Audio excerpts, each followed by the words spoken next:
السلام علیکم ورحمۃ اللہ وبرکاتہ نحمدہ ونصلی علی رسولہ الکریم اما بعد فاعوذ باللہ من الشیطان الرجیم بسم اللہ الرحمن الرحیم رب اشرح لی صدری ویسر لی امری واحلل عقدۃ من لسانی یفقہوا قولی ربی زدنی علما ربی یسر ولا تعسر وتمم بالخیر وبک نستعین اللہم صلی علی محمد وعلی آل محمد صلی اللہ علیہ وسلم۔ ہاں جی، الحمدللہ رب العالمین۔ آج ہم پڑھیں گے 5واں پارہ شروع کریں گے انشاءاللہ تعالی۔ 5واں پارہ کا پہلا رکوع اور سورۃ النساء کی آیت نمبر 24 اور 25 اور انشاءاللہ تعالی آیت نمبر 28 تک پڑھیں گے انشاءاللہ تعالی۔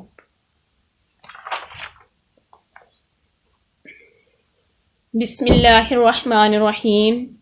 والمحصنات، اور حرام کی گئی، من النساء، بیاہی ہوئی عورتیں، اور حرام ہے تم پر خاوند والی عورتیں، الا مگر ما ملکت، جن کے مالک ہوئے، ایمانکم، داہنے ہاتھ تمہارے،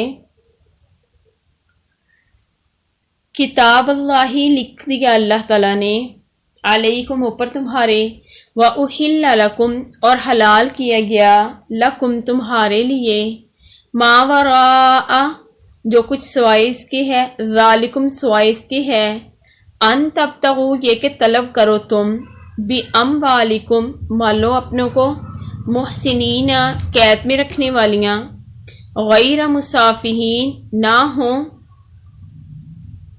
پانی ڈالنے والیاں، مطلب یعنی بدکار، فَمَسْتَمْتَعْتُمْ، پس جو کوئی کے فائدہ اٹھا لے، بھی ساتھ اس کے، منہن، ان سے، فآتوہن، پس دو ان کو، اجورہن، حق مہر ان کا، فریدتاً، فریضہ مقرر کیا ہوا، ولا جناح، اور نہیں گناہ، علیکم، اوپر تمہارے، فیما، اس چیز سے، ترادیتم، کہ رضامند ہو تم، بھی ساتھ اس کے، من بعد الفریدہ، پیچھے مقرر کرنے کے، ساتھ مقرر کرنے کے، ان اللہ، بے شک اللہ تعالی، کانا ہے، علیماً، جاننے والا، حکیمہ، حکمت والا۔ اب پچھلی آیات میں ہم نے پڑھا تھا حرمت والے رشتوں کے بارے میں، جو ہمارے لیے کیا ہے، حرام کر دی گئی، اوپر تمہارے، مائیں تمہاری، ان کے بارے میں دیکھیں کتنے تھوڑے سے رشتے تھے، کوئی اتنے زیادہ تو نہیں تھے حرمت والے جو رشتے تھے کہ جو حرام کر دیے گئے، بہت تھوڑے سے تھے، بیٹیاں، مائیں، ساسیں، بہویں، پھر پوتے پوتیاں، نواسیاں، یہ سارا بس اتنے سے تھے۔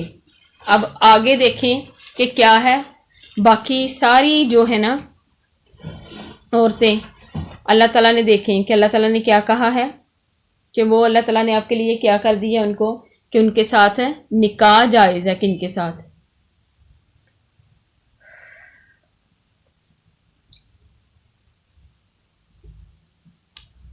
کیا کہا اللہ نے، کہ حرام کی تم پر خاوند والی عورتیں۔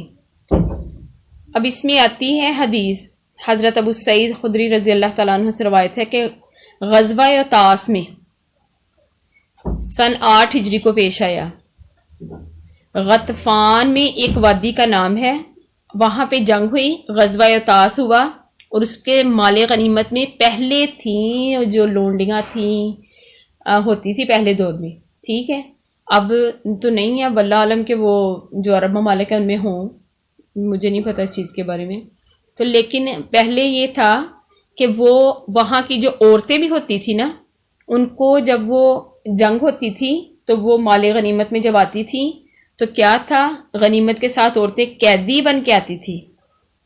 اب اس میں کیا آتا ہے کہ کہتے ہیں کہ بعض صحابہ کرام نے اس خیال سے کہ ان کے شوہر بھی جو ہے نا وہ دارالحرب میں موجود ہیں، یعنی وہ بھی قید میں آئے ہیں، تو انہوں نے ان کے ساتھ ان کو رکھنے کا یا مقاربت ان کے ساتھ رکھنے کا انہوں نے نا اختیار کرنے میں ان کو نا بڑا تامل تھا، اس پر اللہ تعالیٰ نے یہ والی آیات جو تھی نا یہ والی نازل کر دی اللہ تعالیٰ نے۔ کیا آتا ہے کہ شوہر والی عورتیں بھی حرام ہیں، ہاں دارالحرب سے قیدی بن کر جو آئیں، جو مال غنیمت میں تقسیم میں آپ کو ملیں، جو آپ کے حصے میں آ جائیں، تو ان کے ساتھ کیا ہے استبراء، کہ ان کے ساتھ مقاربت جائز ہے، جو چاہے ان کا خاوند موجود بھی ہو۔ اور استبراء سے مراد کیا ہے؟ یعنی وہ عورت ایک حیض سے پاک ہو جائے، یا اگر وہ حاملہ ہے تو اس کا حمل جو ہے وہ واضح ہو جائے، کہ باقی واللہ عالم بالصواب نا۔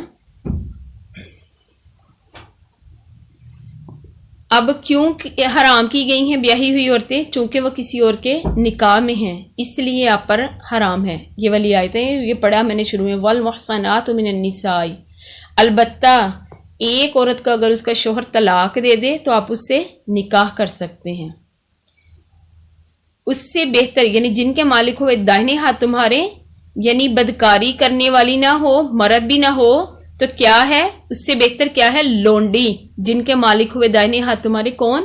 لونڈیاں تمہاری جو تمہارے پاس ہیں۔ اب دیکھیں نا، محسنات ان عورتوں کو کہا جاتا ہے جو کسی کی قید نکاح میں ہو نا، حسن قلعے کو کہتے ہیں، اور احسان کے معنی ہے کہ کسی شے کو اپنی حفاظت میں لینے کے لیے، کسی کی حفاظت ہونے کے لیے، کہ محسنات وہ عورتیں جو ایک خاندان کے قلعے کے اندر محفوظ ہیں اور کیا ہیں؟ شوہر والیاں ہیں۔ اب لونڈیوں کے مقابلے میں کیا کہا گیا؟ آزاد خاندانی شریف زادیوں کے لیے یہ لفظ استعمال ہوا ہے، والمحسنات، حرام کر دی گئی تمہارے اوپر وہ عورتیں جو خاوند والیاں ہیں۔ اب کیا کہا ہے اللہ تعالیٰ نے؟ اللہ تعالیٰ فرما رہے ہیں اس چیز کے بارے میں، یعنی محارم کا ذکر ہو چکا، جن کا اللہ تعالیٰ نے حکم ماننا ہے، جس کا ماننا لازمی ہے۔ اب کیا ہے؟ آپ صلی اللہ علیہ وآلہ وسلم نے کسی عورت کے ساتھ اس کی خالہ یا پھپھی کو بایکت وقت نکاح میں رکھنے سے منع فرمایا ہے۔ یہ جو پڑھی ہے نا، وَأُحِلَّ لَكُم مَّا وَرَاءَ ذَلِكُمْ، کہ ان کے سوا عورتوں کو تم پر حلال کر دیا گیا، کہ کیا جن کے مالک ہوئے داہنے ہاتھ تمہارے، یہ حکم اللہ تم کو دے رہا ہے، اللہ کے سوا کوئی، یعنی ان کے سوا عورتوں کو تم پر حلال کر دیا گیا، جو پیچھے ہم نے حرمت والے رشتوں کے بارے میں پڑھا، اس طرح کہ تم کو اپنے مال کے بدلے، مال کیا؟ مہر، حق مہر جو دے کے ہم ان کے ساتھ جو یعنی جو نکاح کرتے ہیں حق مہر دے کے، کہ وہ کیا ہے؟ قیمت دے کے لینا چاہو اور تمہاری نیت نکاح کی ہو۔ اچھا، اب اس میں آتا ہے کہ 4 شرطوں کے ساتھ، اول یہ کہ طلب کرو، یعنی دونوں طرف سے زبانی ایجاب و قبول ہوتا ہے نا، کہ وہ رشتہ طے ہو گیا، جی پتہ لگ گیا رشتہ طے ہو گیا اس چیز کے بارے میں۔ دوسرے کیا ہے؟ یعنی مال یعنی مہر دینا قبول کرو۔ تیسرے یہ کہ ان عورتوں کو قید، مطلب کہ ان کے ساتھ نکاح کر لیا، ان کو رکھ لیا، وہ چیز آتی ہے اس کے بارے میں، کہ حق مہر اللہ تعالیٰ کہتے ہیں جو مقرر کرو تم۔ یہ پڑھا نا ہم نے، فَمَسْتَمْتَعْتُمْ، پر جو کوئی کہ فائدہ اٹھائے، مال دے کے فائدہ اٹھائے، پھر جن عورتوں سے تم نے مزہ اٹھاؤ، یعنی مقاربت کرو اور ان کا حق مہر ٹھہراؤ، ٹھہرا دیا تو کیا ہے؟ ان کو دو، اور ٹھہرانے کے بعد اب کیا ہے تمہارے اوپر؟ کہ وہ نکاح میں ہے تمہاری، اور تمہارے اوپر کیا ہے؟ کوئی گناہ نہیں ہے، اگر آپس میں راضی ہو جاؤ تو تم پر کوئی گناہ نہیں ہے۔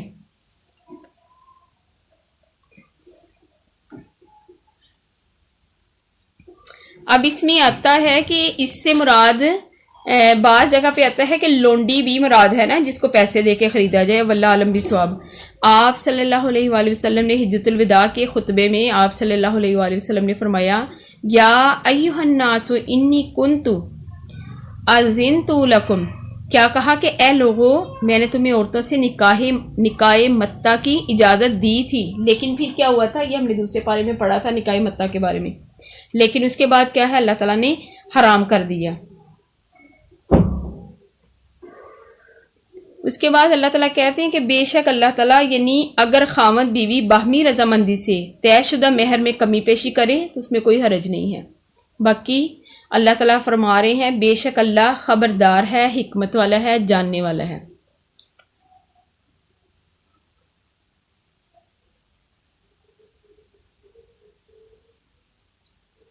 اب اللہ تعالیٰ نے کیا کہا ہے کہ یعنی آپ کا کیا ہے؟ یہ جو پڑھا ہے نا کہ وہ بدکاری کرنے والیاں نہ ہو، یعنی نیت کیا ہے؟ نیت کیا نیت ہو؟ گھر بسانے کی ہو، نہ کہ موج مستی کرنے کی، کہ محض کھیل کے لیے پیسے دے کے تو عورتوں کو خرید لیا، جو آج کے معاشرے میں ہو رہا ہے، اسلامی معاشرے میں یہ سارا کچھ، وہ والی نیت نہ ہو آپ کی۔ اب اللہ تعالیٰ کہتے ہیں جو تم میں سے نئی طاقت رکھتا تو اس کے لیے جو اس کی لونڈی ہے نا، وہ اس کے لیے کافی ہے کہ اس کے ساتھ وہ نکاح کر لے۔ وَمَن لَّمْ يَسْتَطِعْ، اور جو کوئی کہ نہ رکھے استطاعت، جو کہ تم میں سے کسی آزاد کے ساتھ کیا کرے، نکاح نہیں کرنے کی طاقت رکھتا تو کیا کرے، منکم تم میں سے، طولن یہ کہ این کی المحصنات، یہ کہ نکاح کرے بیویاں مؤمناتی ایمان والیوں سے، فمم ما ملکت، پس اسی سے کہ مالک ہوئے، ایمانکم داہنے ہاتھ تمہارے، من فتیاتکم المؤمنات، لونڈیوں تمہاری ایمان والیوں سے، واللہ، اور اللہ تعالیٰ، عالم، خوب جانتا ہے، بی ایمانکم، ایمان تمہارے کو، بعدکم، بعد تمہارے، بعض تمہارے، من بعد، بعض سے ہے، فن کی ہننا، پس نکاح کر لو ان کو، بی اذنی، ساتھ حکم، اہلہن، مال کو ان کے، وآتوہن، اور دو ان کو، اجورہن، حق مہر ان کا، جو مقرر کیا، جو دستور کے مطابق ان کا حق مہر مقرر کر لیا، بالمعروفی، ساتھ اچھی طرح کے، محصنات، قید میں رکھی ہوئی، غیر مصافحات، نہ ہو بدکاری کرنے والی، یعنی لونڈیاں بھی کیا ہیں، پاک دامن ہیں، ولا متخذاتی، اور نہ پکڑنے والیاں ہوں، اخدان، یار چھپے، فَإِذَا أُحْسِنَّا، پس جب نکاح میں آئیں، فَإِنْ آتَيْنَا، پس اگر کریں، بِفَاحِشَةٍ، بے حیائی، فَعَلَيْهِنَّ، پس اوپر ان کے ہے، نصف، آدھا اس چیز کا، ما علی المحصنات، کہ اوپر بیویوں کے ہے، من العذاب، عذاب سے، ذالک، یہ، لمن خشی اللعنۃ، واسطے شخص ہے کہ ڈرے بدکاری سے، منکم، تم میں سے، وان تصبروا، اور یہ کہ صبر کرو تم، خیرن، بہتر ہے، لکم، تمہارے لیے، واللہ، اور اللہ تعالی، غفور الرحیم، بخشنے والا، مہربان ہے۔ کہ اگر کسی شخص کی مالی حالت اس کو اس عمل کی اجازت نہیں دیتی کہ آزاد مسلمان عورت سے نکاح کرے، تو کسی دوسرے مسلمان کی لونڈی سے نکاح کر لے، بشرطے کہ وہ لونڈی بھی مسلمان ہو۔ کسی شخص کو اپنی لونڈی سے نکاح کرنے کی اجازت نہیں ہے، مگر یہ کہ اسے پہلے کیا کرے، آزاد کریں، پھر اس سے نکاح کرے۔ اب اس میں آتا ہے کہ اس کو لونڈی کے ساتھ نکاح، جیسے حضرت سمیہ تھی، حضرت سمیہ نے حضرت یاسر سے رضی اللہ تعالیٰ عنہما ان سے نکاح کیا تھا۔ ابو جہل کا چچا تھا، اس کی لونڈی تھی حضرت سمیہ، جو کہ ایک شریف انسان تھا۔ حضرت یاسر نے جب یمن سے آ کر مکہ میں بعد ہوئے تو انہوں نے ابو جہل کے چچا سے اجازت لی، لے کر ان کی لونڈی حضرت سمیہ سے شادی کر لی۔ انہی سے حضرت عمار رضی اللہ تعالیٰ عنہ تھے جو وہ پیدا ہوئے تھے۔ اب یہ تین افراد کا ایک کنبہ تھا، یاسر، عمار بن یاسر اور عمار کی والدہ سمیہ۔ اب جب وہ چچا انتقال اس کا ہو گیا تو وہ ابو جہل کے قبضے میں آ گئی، ظاہری بات ہے وہ لونڈی، تو پھر ابو جہل کو جب اس کنبے پر اختیار ہوا تو اس نے اس خاندان کو بدترین سزائیں دی تھی، اور پہلی خاتون تھی اسلام کی جو یہ شہید ہوئی تھی، حضرت سمیہ اسلام کی پہلی خاتون۔ ان کا تو بہت علیحدہ پہ موضوع ہے، تو اتنا میں کہتی ہوں کہ دیکھیں اسلام کی خاطر انہوں نے اپنی جان دے دی تھی، اسلام نہیں چھوڑا تھا انہوں نے۔ اب اللہ تعالیٰ کہتے ہیں کہ جو نئی طاقت رکھتا، اس کے بعد کیا ہے، اللہ خوب جانتا ہے تمہارے ایمان کو، کہ تم آپس میں ایک ہی ہو، یعنی سب حضرت آدم کی اولاد ہو اور تمہاری ملت بھی ایک ہے، پھر محض لونڈی کی وجہ سے، کہ لونڈی ہونے کی وجہ سے اس سے نکاح میں تردد نہ کرو، کیونکہ آج کا جو معاشرہ دیکھے نا ہمارا، تو کوئی سی غریب کی بیٹی، وہ تو لونڈیوں کی بات ہے۔ تو جو ہمارا اسلامی معاشرہ جس کو ہم کہتے ہیں نا اسلامی معاشرہ ہے، جی اسلام کے نام پہ یہ ملک حاصل کیا گیا ہے، اس کے پتہ کیا حالات ہیں؟ کسی غریب کی بیٹی آپ دیکھیں، جو بیٹیاں ہیں نا وہ جہیز کی خاطر بیٹھی ہوئی بوڑھی ہو رہی، تو بچوں نکاح جو اتنا آسان تھا اس کو اتنا مشکل کر دیا ہے اس معاشرے نے. معاشرہ بنانے والے کون ہیں؟ ہم لوگ خود ہی ہیں. اتنا مشکل کر دیا ہے کہ بیٹیاں بیٹھی ہوئی ہیں اور بچے جو ہیں وہ پھر انہوں نے کہا تھوڑے پیسے دے کے بدکاری کر لو. اگر نہیں نکاح کر رہے گھر والے تو کس کے اوپر گناہ ہے اس چیز کا؟ ماں باپ کے اوپر ہے. آرام سے آپ، میں کہتی ہوں کہ اتنا آسان ہے نکاح کہ لڑکا لڑکی پکڑو مسجد لے جاؤ نکاح کر دو، گھر کے دونوں فری کہن کے گھر والے ہوں بس. اس طرح کی تو شادیاں تھی ہی نہیں. وہ اب نیا کام شروع ہو گیا نا، نیا ٹرینڈ شروع کر دیا پاکستان میں. اللہ معاف کرے. پہلے وہ جی شادی کی ڈیٹ فکس ہوتی ہے جی، پہلے تو خیر وہ جب رشتہ ہوتا ہے وہ پہلے دیکھنے آتے ہیں سارے، وہ سب کچھ کرا کے پھر منگنی ہوتی ہے. اس کے بعد وہ جب وہ ڈیٹ فکس ہوتی ہے تو پورا مجمع اکٹھا کر لیتے ہیں خاندان. پھر وہ جی اب ہو گیا کام شروع. تو اب پتہ کیا ہے، وہ شادی سے پہلے جی اب وہ میلاد کروانا ہے. محفل ہو گئی ہے. پہلے رحمان کو راضی کر لیا، پھر شیطان کو خوش کرنے میں لگ گئی. اسی میں مصروف ہے دنیا کہ پھر وہی سب کچھ، پھر وہ ڈھولکی علیحدہ سے، وہ مائیوں مہندی، وہ فلاں فنکشن، یہ فنکشن وہ فنکشن، اسی کام میں لگے ہیں کہ وہ اتنا پیسے کا ضیاع کہ وہ کسی نے دیکھنا ہے کہ جی انہوں نے دیکھا دیکھی ایک دوسرے کو اور بڑھا چڑھا کے اور بڑھا قرض لے رہے ہیں اس چیز کے لیے، سب کچھ کر رہے ہیں. کسی کو کہہ رہے ہیں نا کہ وہ فلاں کو ہمسائے کو ضرورت ہے یا فلاں کی بچی کی شادی ہے تو آپ ان کی مدد کر دیں، ہے ہی نہیں. وہ اس طرح میں کہتی ہوں کہ اتنا لفظ سخت استعمال نہیں کرنا چاہیے کہ مر جاتے ہیں لوگ. جب اللہ کے رستے میں دینے کی بات آتی ہے تو مر جاتے ہیں. وہی حال ہو جاتا ہے نا جیسے وہ کفار کا ہو جاتا تھا کہ وہ بیٹی پیدا ہوتی تھی تو ان کے چہرے سیاہ ہو جاتے تھے.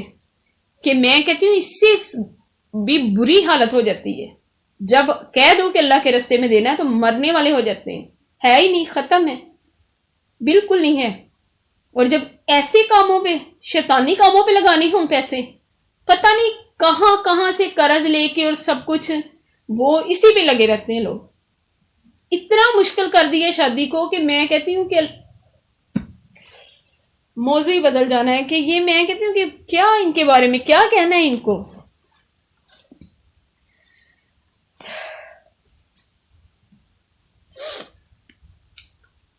اللہ تعالیٰ کہتے ہیں مسلمان عورت سے نکاح کرنے کے لیے، آزاد مسلمان عورت سے نکاح کرنے کے لیے ولی کی اجازت ضروری ہے، سرپرست کی. اب اسی طرح لونڈی سے نکاح کرنے کے لیے بھی اس کے مالک کی اجازت ضروری ہے. اب جو لونڈی کا مہر ہے نا، وہ اس کی اجازت جو اس کا مالک دے گا نا، وہ اس کا حق مہر ہے کہ اس کے مالک نے اجازت دے دی ہے.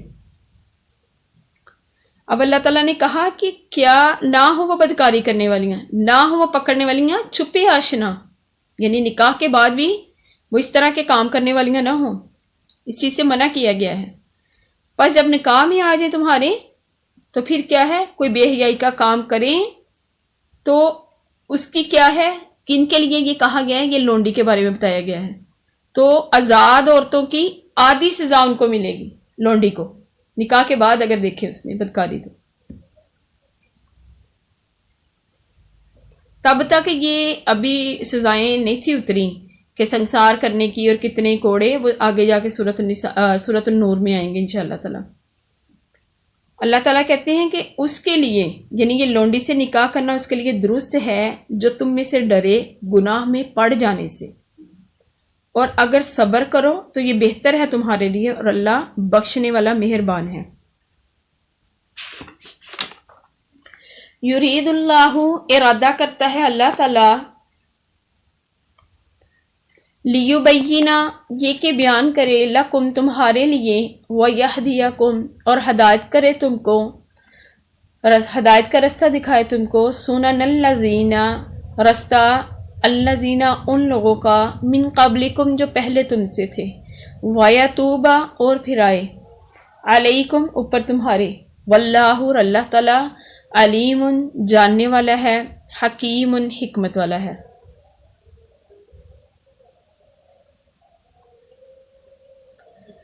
اللہ چاہتا ہے کہ اگلے نیک لوگوں کی راہ تم سے بیان کر دے اور تم کو اس پر چلائے اور گناہ سے نیکی کی طرف پھرائے.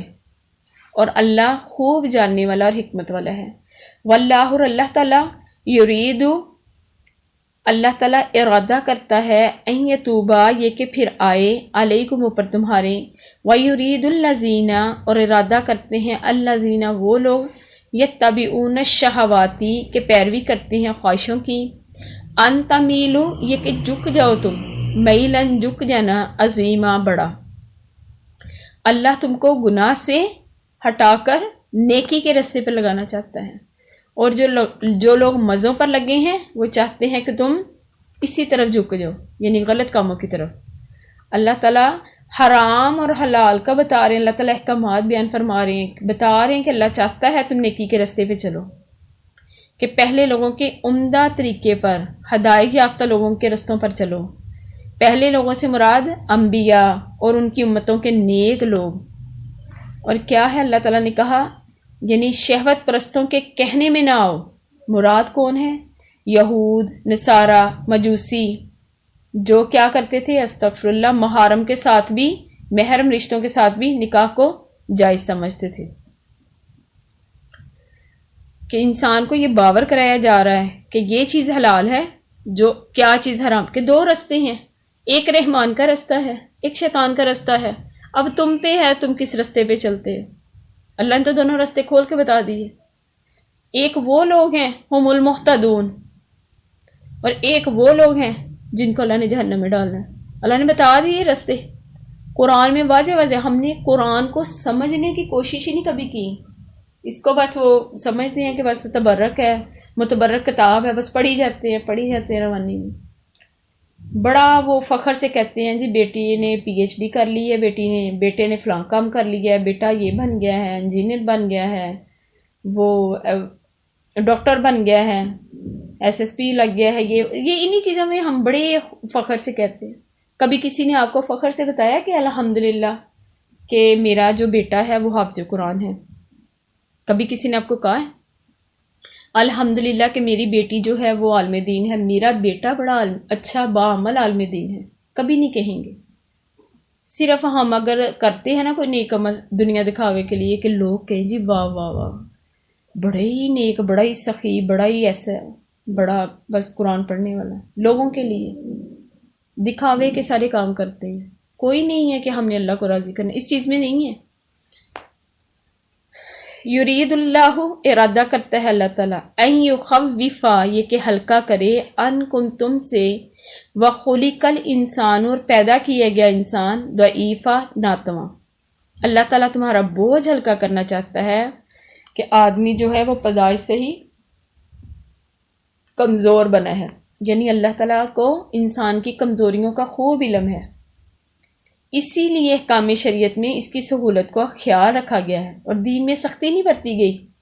حدیث کے الفاظ ہیں کہ آپ صلی اللہ علیہ وآلہ وسلم نے فرمایا، میں تمہارے پاس نہایت ہی آسان شریعت لے کر آیا ہوں، کہ دین میں کوئی تنگی نہیں ہے، کہیں پہ بھی نہیں ہے۔ میں نے بتایا نا آپ کو، نکاح میں کوئی تنگی نہیں ہے، لیکن ہم لوگوں نے خود تنگیاں بنا لی ہیں، نکاح کو خود ہی مشکل کر دیا۔ دیکھیں 3 آیات پڑھی ہیں، تینوں میں ہی آتا ہے یرید اللہ، ارادہ کرتا ہے اللہ تعالیٰ بیان کرے تمہارے لیے سیدھا رستہ، ہدایت کا رستہ۔ اللہ ارادہ کرتا ہے یہ کہ پھر آئے، واپس لے کے آئے تمہیں، گناہوں سے پلٹا کے نیکی کی طرف اللہ تمہیں لے آیا کہ تم کیا نیکی کے رستے کی طرف چلو۔ اور کیا ارادہ کرتا ہے اللہ تعالیٰ، این یخوفا، یہ کہ ہلکا کرنا چاہتا ہے اللہ تمہیں، تمہارے اوپر سے بوجھ کو کم کرنا چاہتا ہے کہ انسان بڑا ہی کمزور ہے، بڑا ہی ناتواں ہے۔ یا ایھا الذین، اے لوگو، آمنو، جو ایمان لائے ہو، لا تاکلوا، مت کھاؤ، اموالکم، مالوں اپنوں کو، بینکم، آپس میں، بالباطلی، ساتھ ناحق، الا، مگر، ان تکونا، یہ کہ ہو، تجارتاً، سوداگری، ان تراد منکم، باہمی رضامندی تمہاری سے، آپس کی خوشی میں، ولا تقتلوا، اور مت مار ڈالو، انفسکم، جانو اپنی کو، آپس میں ہی ایک دوسرے کا خون بہا نہ کرو، ایک دوسرے کے خون کے پیاسے نہ بن جاؤ۔ ان اللہ، بے شک اللہ تعالیٰ، کانا ہے، بکم، ساتھ تمہارے، رحیمہ، مہربان۔ اب یہاں پہ یا ایھا الذین آمنوا کے الفاظ آئے ہیں، اللہ نے مومنوں کو مخاطب کر کے کہا ہے، ایمان والوں کو اللہ نے مخاطب کر کے کہا ہے. کیا کہا ہے اللہ نے کہا کہ آپس میں اپنے مالوں کو ناحق مت کھاؤ، کہ کسب معاش کے جتنے ناجائز ذریعے ہیں ان سے کیا کرو، بچ جاؤ. جتنا کہ ہے اتنا کی، جتنی وہ کہتے ہیں نا اپنی جتنی آپ کی چادر ہے نا اتنے پاؤں پھیلاؤ. اللہ کہتے ہیں کہ رزق حلال، اپنے بچوں کو رزق حلال کھلاؤ.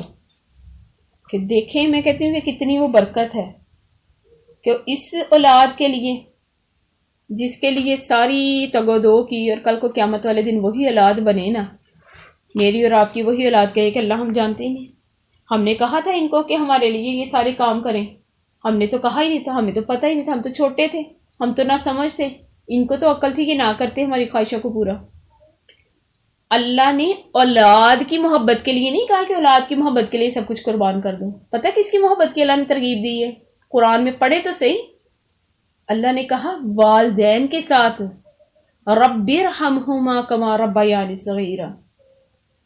اب پڑھے تو صحیح قرآن میں حضرت لقمان جو اپنے بیٹے کو وصیت کر رہے ہیں، تو کیا انہوں نے اپنے بیٹے کو بھی کہا کہ اپنے ماں باپ کے ساتھ اچھا سلوک کریں. جہاں پہ بھی اللہ نے اپنا ذکر کیا نا اپنی محبت کا، اللہ نے والدین کا ذکر کیا ہے ساتھ میں. وَبِالْوَالِدَيْنِ احسان، اپنے ماں باپ کے ساتھ احسان کریں. اب پڑھیں تو صحیح قرآن کو کہ اللہ نے کہا اولاد مال فتنہ ہے. سورۃ ال عمران میں ہم نے یہی پڑھا تھا. یہی اولاد جو ہے جس کے لیے انسان ساری یہ تگ و دو کرتا ہے، یہ بنتی نہیں ہے، بعد میں سنتے ہی نہیں ہیں. رزق حلال کھلایا ہوگا تو سنیں گے. یہی انہی چیزوں نے تو مار دیا ہے کہ وہ لگے ہوئے ہیں، ماں باپ مگن ہیں، ساری آسائشیں بچوں کو دے دی، سب کچھ کر دیا.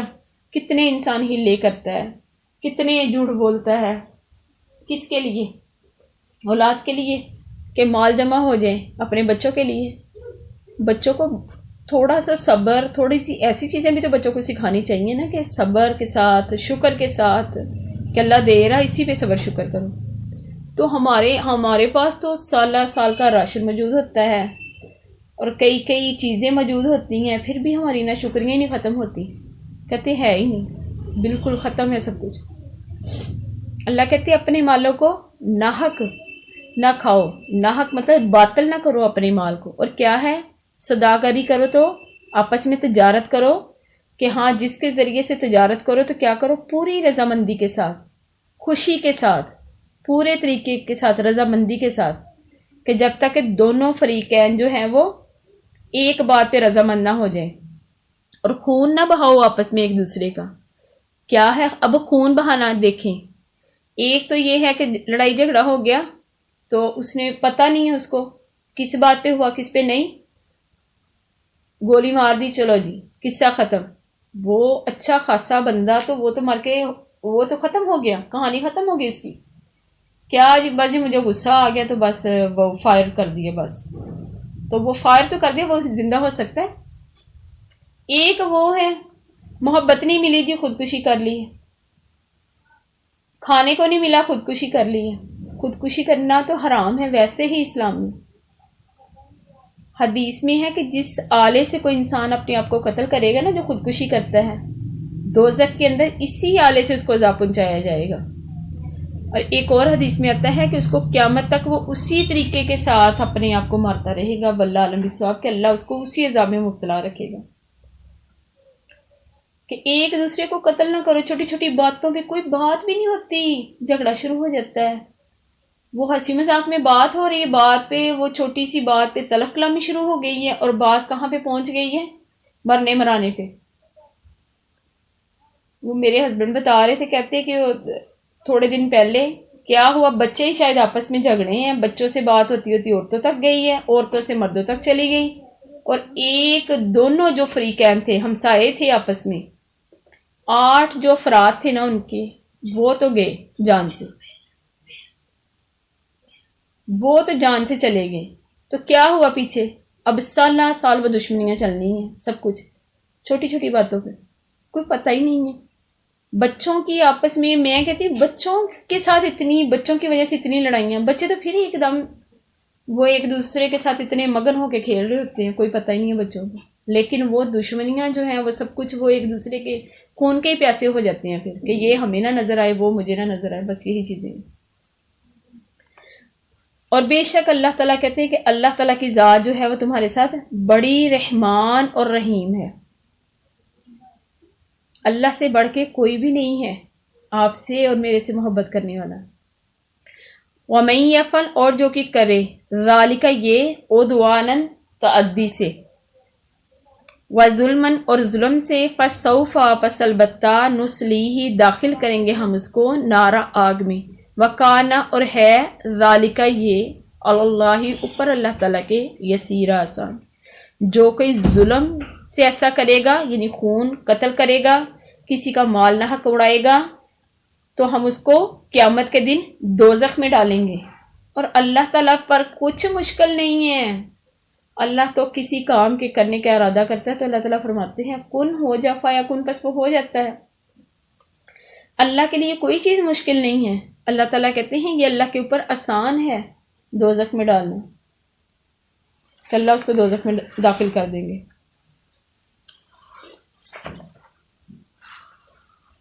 اب اس میں ناحق مال میں وہ چیز بھی شامل ہے کہ کسی یتیم کا جو مال ہے نا وہ ناحق کھانا، جو قبضہ کر لیتے ہیں، پھر کسی کے گھروں پہ کئیوں کے گھروں پہ قبضہ کر لیتے ہیں۔ آپ صلی اللہ علیہ وآلہ وسلم نے فرمایا، ابن حاتم میں ہے کہ ایک شخص نے رسول صلی اللہ علیہ وآلہ وسلم سے سوال کیا کہ کبیرہ گناہ کیا ہے؟ آپ صلی اللہ علیہ وآلہ وسلم نے فرمایا اللہ کے ساتھ شرک کرنا، اللہ تعالیٰ کی نعمت اور اس کی رحمت سے نا امید ہونا، اور اس کی گرفت سے بے خوف ہو جانا۔ گرفت سے بے خوف ہو جانا، اب بے خوف ہونا کیا ہے؟ گناہ کو گناہ سمجھنا ہی نہ، بڑا حقیر سمجھ لینا، کوئی بات نہیں، پھر کیا ہوا؟ جھوٹ بولنا کوئی بات نہیں، جھوٹ بولنا کون سا مشکل ہے، ابھی 2 منٹ میں کام ہو جائے گا، بول لیتے ہیں، کوئی مسئلہ ہی نہیں ہے۔ کبیرہ گناہ ہے یہ، اللہ تعالیٰ نے فرمایا۔ پھر اس کے ساتھ دیکھیں اللہ کے ساتھ شرک کرنا، پھر جان کو مار ڈالنا، پھر پاک دامن عورتوں پر تہمت لگانا، پھر یتیم کا مال کھانا، سود خوری کرنا، لڑائی کے دن پیٹھ دکھانا، ہجرت کے بعد دارالکفر میں دوبارہ سے چلے جانا، یعنی اسلام قبول کرنے کے بعد دوبارہ سے کفر کی حالت میں چلا جانا، یہ ساری چیزیں اسی میں آتی ہیں۔ آپ صلی اللہ علیہ وآلہ وسلم نے حجۃ الوداع کے خطبے میں فرمایا تھا خبردار ہو جاؤ، خبردار ہو جاؤ، وہ 4 ہیں، اللہ کے ساتھ کسی کو شریک نہ کرو، ناحق خون سے بچو، ہاں شرعی اجازت اور چیز اور ہے کہ وہ جہاد اور وہ سب کچھ اور چیز، زنا نہ کرو، چوری نہ کرو، اور پھر اس کے بعد کیا ہے؟ وصیت میں جو رد و بدل کرتا ہے اس سے بھی کسی کو نقصان پہنچانا، وہ بھی کبیرہ گناہ میں شامل ہے۔ جھوٹ بولنا بھی اسی میں شامل ہے، دھوکہ دینا بھی اسی میں شامل ہے، خیانت کرنا بھی اسی میں شامل ہے، جادو کرنا، سود کھانا، اور اللہ کی اور اس کے بعد اللہ کے بعد ماں باپ کی نافرمانی کرنا، یہ سارے بھی گناہ ہیں، یہ سارے بھی کبیرہ گناہوں میں شامل ہیں چیزیں۔ ہم ان چیزوں کو سمجھتے نہیں، ہم بڑا ہی چھوٹا سا ہم سمجھتے نہیں ہیں، چھوٹے چھوٹے جھوٹ، چھوٹی چھوٹی باتیں، چھوٹے چھوٹے گناہ، ان کو کرنے میں ہمیں کوئی ہوتی نہیں ہے، اس چیز میں ہمیں کوئی شرمندگی نہیں۔ اگلی آیت یہی ہے، ان تجتنبو اگر بچو گے تم کبائر بڑے گناہوں سے، ما تنہونا جو منع کیے جاتے ہو، انہو اس سے، نکفر دور کرے گا، انکم تم سے، سیئاتکم برائیاں تمہاری، وندخلکم اور داخل کرے گا تم کو، مدخلاً کریما عزت کی جگہ میں۔ عزت کی جگہ پتہ کیا ہے؟ جنت الفردوس میں اللہ تعالیٰ داخل کریں گے۔ اگر تم بچو گے ان گناہوں سے، انسان چھوٹے چھوٹے گناہوں سے بچے نا، جن کو اہمیت نہیں دیتا، اگر وہ نا اہمیت دے ان کو تو وہ بڑے گناہ پہاڑ جتنے بن جائیں۔ چھوٹے چھوٹے گناہوں سے جب انسان بچنے لگتا ہے نا، اللہ کبیرہ گناہوں سے خود ہی بچانا انسان کو شروع کر دیتا ہے، کہ میرا بندہ تو اتنی چھوٹی چھوٹی بات سے ڈر رہا ہے، اس سے اپنے آپ کو بچا رہا ہے، تو اللہ خود ہی بچانا شروع کر دیتا ہے اپنے بندے کو۔ اللہ اتنی محبت کرتا ہے بندے سے، بندے کو اپنے آپ سے خود ہی محبت نہیں ہے۔